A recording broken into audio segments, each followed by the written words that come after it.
Guys, nanggaling kami sa farm ni Dong Mihaw kahapon. Nakahalubilo namin doon yung mga lokal. And akala ko doon sa Pilipinas, akala ko sobrang hirap na namin nung panahon.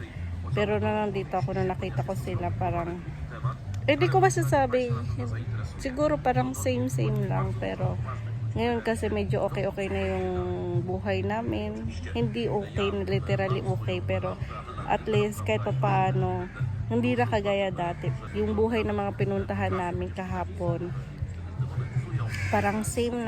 And medyo na feeling bad ako kasi 'di ba may alaga kaming pusa ni Dong Mihaw. So bumili ako ng treats para sa mga pusa and also sa mga aso. Then nung pumunta kami sa local, na-realize ko na dapat pala, hindi ko naman kasi na-expect. So dapat pala ang binili ko is something food para sa mga bata, kasi nung nagbibigay ako ng pagkain sa pusa tsaka sa aso, treats pala, humihingi yung mga bata sa akin. Yan si Dudong. So, hindi pa rin kami makabilad, guys. Nandito pa rin kami sa lilim. Ayan ang nangyari. Ayan, namamalat na siya. Si Dudong, mas grabe. So, hinihintay namin na maging okay yung aming balat. Siguro in a few days. Bago kami bumalik, siguro. Diyan na. I'm not beautiful now. Look at my face. A lot of pimples. You see?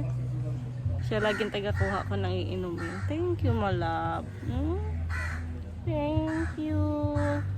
Pinalinis namin yung room namin. Ito yung ginawa nila. Grabe, magka-romantic.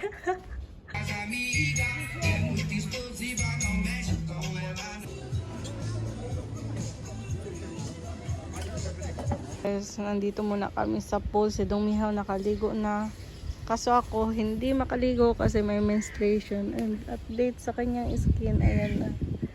Maraming nang nagbalat, pero yung likod niya and some part din ay namumula pa siya at namamalat pa. Sa akin naman okay na, kaso ayan, nagkakapimples tayo dito. Ayan dito, pero hoping mawala na siya soon. Guys, it's another day hilata dito sa bakasyon namin ni Dong Mihaw. So, ayan, papakita ko sa inyo yung back ko. Ay, kita ba? Ayan, grabe na yung pamamalat niya sa likod. Nung mga nakaraang araw, hindi muna ako naggawa ng video kasi same lang yung routine namin everyday. Lalo ng mga nakaraan. Babangon kami for the breakfast, matutulog. Babangon ulit for the lunch, matutulog ulit, and then lalabas, titingin-tingin, tapos balik na lang. Ganun na lang. Kasi nakaraan may sunburn, hindi makabilad. Tapos wala nang magawa dito. Activity sa labas. Si Dudong Mihaw, inom-inom na lang siya muna. Mamaya, magsuswimming kami. Yung isang problema kasi, no nakaraan dinatnan ako, lalong hindi ako nakaswimming. Hindi na kami makaswimming sa dagat kasi laging low tide pag umaga. Hanggang hapon, mga alas 5 pa siguro yun babalik. So, padilim na.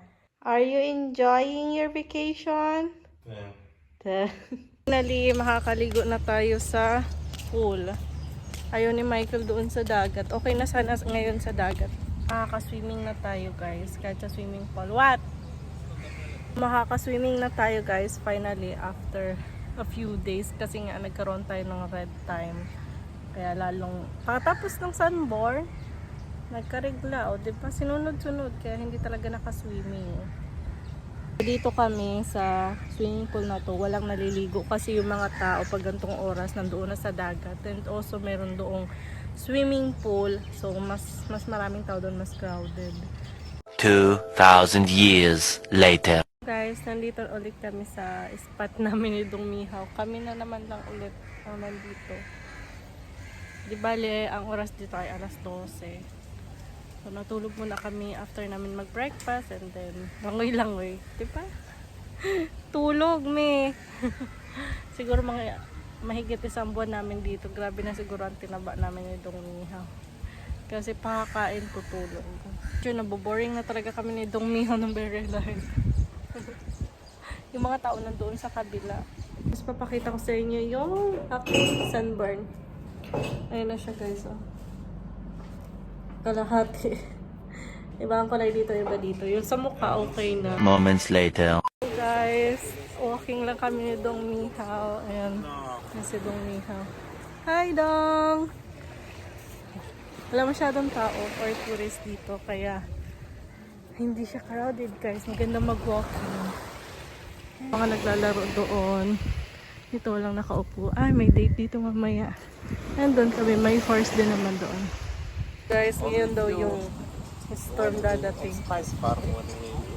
But I think, this is not like a storm in Philippines. This is only heavy rain, I think, and strong wind.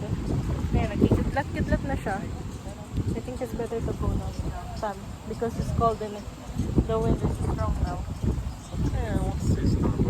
Okay, stay here. If you wanna see the storm, buang ka. Gusto niya mag-ano daw. Mag-stay pa. Guys, malakas na nga yung yung hangin niya. Biglang lumakas siya. Ay, nalaglag. Biglang lumakas. So, kakain na kami, guys, kasi lumakas bigla yung hangin. Kung mamaya, tapos malakas pala yung ulan mamaya, hindi na kami makakalabas. Ayan. Buti hindi nagmatigas na pista. So, guys, may kamuting kahoy ako ngayon dito, or kasaba. Diba? Nung nakaraan may langka kami dito. Parang Pilipinas lang din. Beef?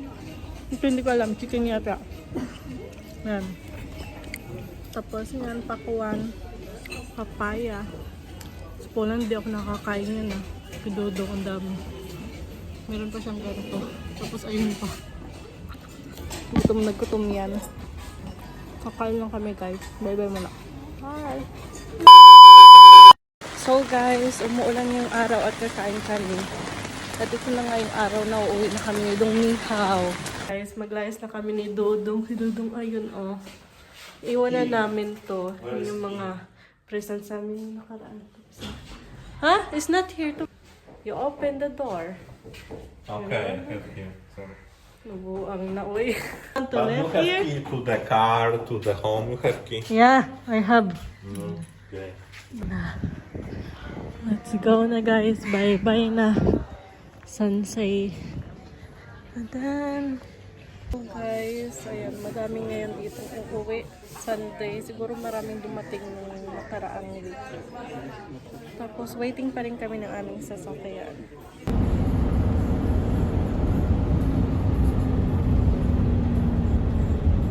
Guys, nandito na kami sa airport. Si Dodong. Awan ko kung the same airport lang to. Parang oo. Kumatandaan. Out na lang ngayon kasi hindi na kailangan ng visa. So, mag-ano lang kami ng luggage.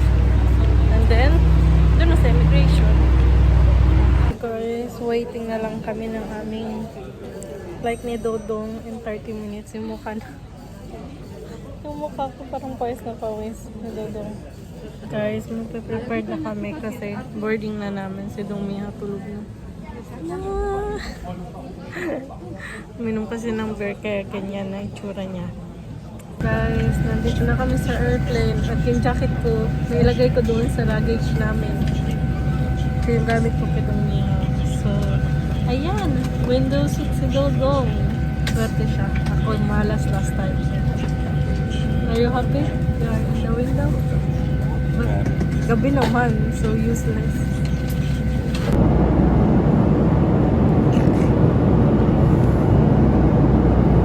$2,000 years later. Guys, nandito na kami ni Dong Mihaw sa Poland. Inantay ko lang siya kasi nag-CR muna siya. Tapos ang daming tao doon sa sa immigration. Gawin ko kung bakit last time hindi naman ganun karami. As in, ang dami ngayon. Tapos namali pa kami. But finally, ito, success naman. Walang naging problema. At nandito na ulit kami sa malamig na bansa. Mamimiss ko talaga yung weather doon. Success. Magdadrive pa kami. Nandito na kami, guys. Tingnan niyo yung mga sasakyan. Pati yung sasakyan namin. Itim, pero naging puti. Good, ay di biro. Aray ko. Maghapong natuyo. Gumihaw.